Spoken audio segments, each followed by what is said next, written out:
Sénégal plonge Sonko, Sonko hors course. C'est le titre, c'est le titre qui va à la une de Enquête quotidienne ce matin. Ce matin, le journal, en tout cas, d'expliquer l'affaire Prodac et les conséquences sur la présidentielle 2024. Walf quotidien sans contour du détour d'indiquer débouté par la Cour suprême. Sonko, Sonko exclu de la présidentielle. Exclu de la présidentielle au nom de quoi? Quoi qu'il en soit, le témoin quotidien de révéler en confirmant la condamnation de Sonko par la Cour d'appel, la Cour suprême, la Cour suprême termine avec panache le boulot. Car cela détient tribune quotidienne dédiée à ça une Cour suprême, Mambay Niang élimine Sonko de la présidentielle. Bon, la Cour suprême casse la contrainte par corps, informe tout simplement et tout bonnement tribune ce matin. Le journal du D-Média d'ajouter tout le reste du jugement rendu par la Cour d'appel a été maintenu. Bon, ses adversaires ont réussi à l'écarter, déplore, Maître Khoureichi Badou livre toujours tribune quotidien. Le quotidien las pour sa part de renseigner. Mambay Niang se paye la tête de Sonko. Détoile. Bon, Besbi le jour pour sa part de révéler la Cour suprême, confirme la condamnation en appel. Gâteau pimenté pour Sonko. Que dire à ce sujet? Sinon l'opposant farouche opposant au régime de Macky Sall perd son éligibilité. Donc inéligible Sonko Ousmane l'est au regard de ce que révèle clairement et nettement Sud Quotidien à ça une bonne confirmation de la peine prononcée en appel dans l'affaire Prodac. Ousmane Sonko out. La première chambre pénale de la Cour suprême brise le rêve présidentiel du maire de Ziguinchor ou la capitale du Sud. Et pour ne pas perdre le nord, il y a le témoin quotidien qui revient en long et en large sur le contrôle des parrainages. Pourquoi faire? Pour nous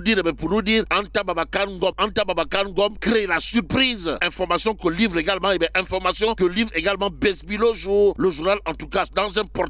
portrait dressé autour de Anta Babacar Ngom de retenir que Ndaoussi est plus qu'un poussin. Bon, novice politique, elle talonne les ténors en validant d'office son parrainage. Renseigne tout simplement et tout bonnement Besbi le jour. Ce jour, il y a l'As quotidien qui renseigne également parrainage au Conseil constitutionnel. Anta Babacar Ngom passe, des ténors trépassent. Mimi Touré se braque. D'où l'intérêt de nous arrêter sur Tribune quotidien ce matin. Le journal d'évoquer contrôle de parrainage au Conseil constitutionnel. Anta Babacar Ngom passe là où 6 anciens premiers ministres échouent. Bon, de qui se moque-t-on? Voilà l'interrogation Kouroubaï Fall et Bolde Bouride de Tribune quotidien ce matin. Le journal qui s'intéresse également à deux cas de figure dans cette histoire, c'est l'Observateur l'Obs à la une du quotidien du groupe Futur Média. On peut lire contrôle des parrainages, lueur Anta à l'heure Mimi. Bon, l'ex-PM comprenez Mimi Touré dénonce une tricherie au Conseil constitutionnel et annonce une plainte contre X. En tout cas, Walf quotidien pour sa part de renseigner contrôle des parrainages. Les premiers ministres redoublent. Que dire du titre du quotidien, le quotidien ce matin. Le journal de renseigner présidentiel contrôle de parrainage, destin en sursis. De quoi s'agit-il exactement? De Diomaye Faye, Mimi Touré et Abdoul Mbaye bloqués par les doublons. Aussi Anta Babacar Ngom gagne son pari, informe le quotidien. Le journal du groupe Avenir Communication de souligner également Tierno Cissé arrêté pour faux parrain. On est où là? C'est l'interrogation qui s'imposerait au regard justement de cette actualité à lire à la une du quotidien, le quotidien et l'Observateur l'Obs de revenir en long et en large sur le dernier sujet. Le journal du groupe Futur Média, en tout cas pour ceux qui relèvent de l'arrestation spectaculaire au Conseil constitutionnel de renseigner député fictif, chèque en bois, la folie du candidat Tierno Cissé. Bon, l'informaticien qui n'a jamais, au grand jamais, milité dans un parti assume tout. Y a-t-il lieu là de dire Euskei ou Tchei? En attendant, passons à Tribune quotidienne pour terminer. Le journal de nous plonger dans l'avant-dernier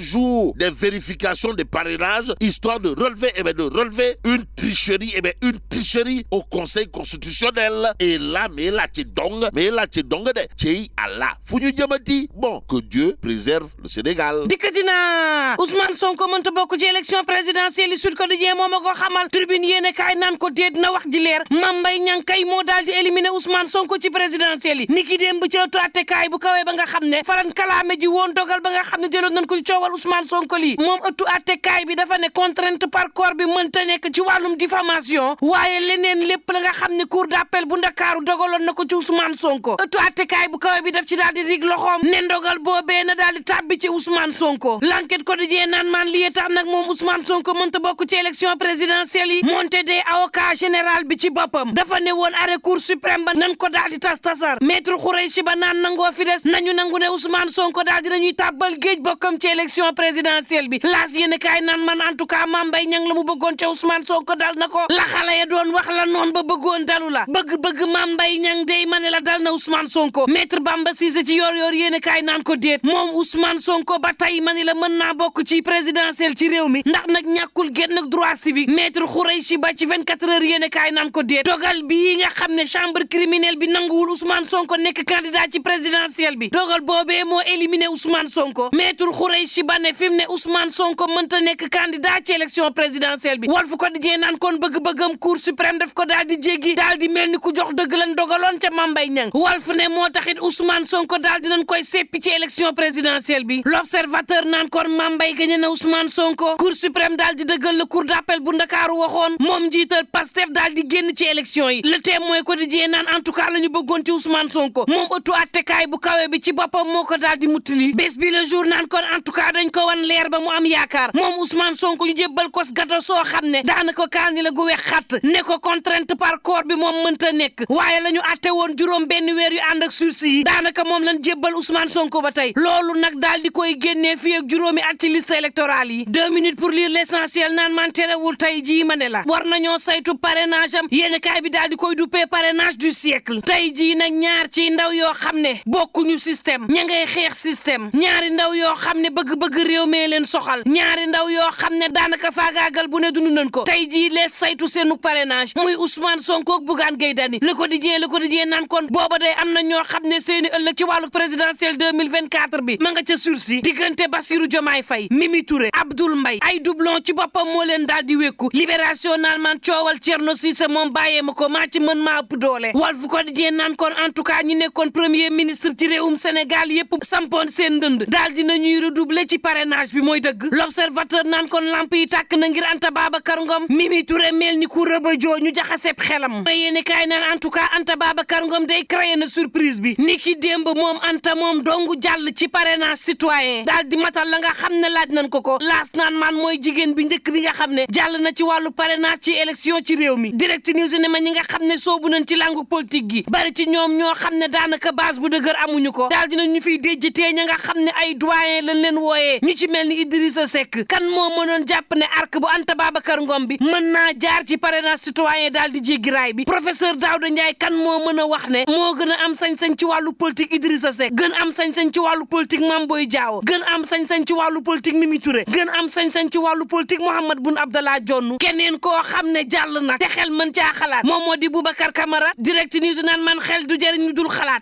nag ne gaa yi lan moo leen bërëxal parrainage yi war na laaj nag tamit ndax jógewul ci mouvance présidentielle bi it war na kan moo nekk ci ginnaaw gaa yi nga xam ne jàll nañ ci parrainage te daanaka base bu dëgër amuñu ko le mandat naan man en tout cas Amadou Ba jàllewul parrainage citoyen moo ne day collecté na ba naan ñaar ak ñeenti millions collecté na ko élu yi la daal di demee kon la ñu dajale woon ci parrainage citoyen anamu direct news ne ma xel tey rek gaa yi jàll te kenn foogu leen ko ndax nag jébbaluñ leen parrainage yu mouvance présidentielle bi lii mooy laaj bi turbine yéen kaay nan man la am ca conseil constitutionnel day daanaka mën na doon teex may ree Anta Babacar Ngom moo xam ne jàll na ci kaw juróom benni ancien premier ministre yéen kaay bi naan man en tout cas xel tey na ca la nga xam ni am na ca conseil constitutionnel tey jii nag dees na wéyal saytu parrainage yi yéen kaay bi dee média bi sampub laaj ndax nag akub luubal ak defu maatay ak yaama neex amul ca biir conseil constitutionnel El Assane Sall ci yéen kaay bi naan opposition bi na xam ne ca conseil boobee ma nga dëgg ci terrain goo xam ne daanaka bari na ay miin ndëgg sërëx la yoo xam ne mën naa kalaate seen kaw à tout moment gars yi nag bañ leen doon wax fichier bii baaxul dégguñu ko woon tey jii nag mbir mi ñëw na mabb seen kaw ñu leen di éliminer ñuy mabb ni ay weñ yoo xam ne daanaka dañ leen pompe kenn ci ñi nga xam ne amoon nañ yaakaar ci moom jàllul libération yéen kaay nan man kenn du candidat bii di Thierno Cissé candidat indépendant la mësta bokk ci parti politique liste fukki député ak ñett yoo xam ne dara baaxu ca la jébbal conseil constitutionnel gannaaw ba mu janoo ak enquêteurs yu digg yi moom informaticien politicien bi yéen kaay bi xamal ma ne dafa ne li mu def assumé ne ko tel ko ci fekk mu jël fanweeri millions yi mu jébbal CDC kontam bu mu amoon ci genn banque la boo xam ne daanaka xaalis amu fa la ko roqee banque ba jëlaat la mu moom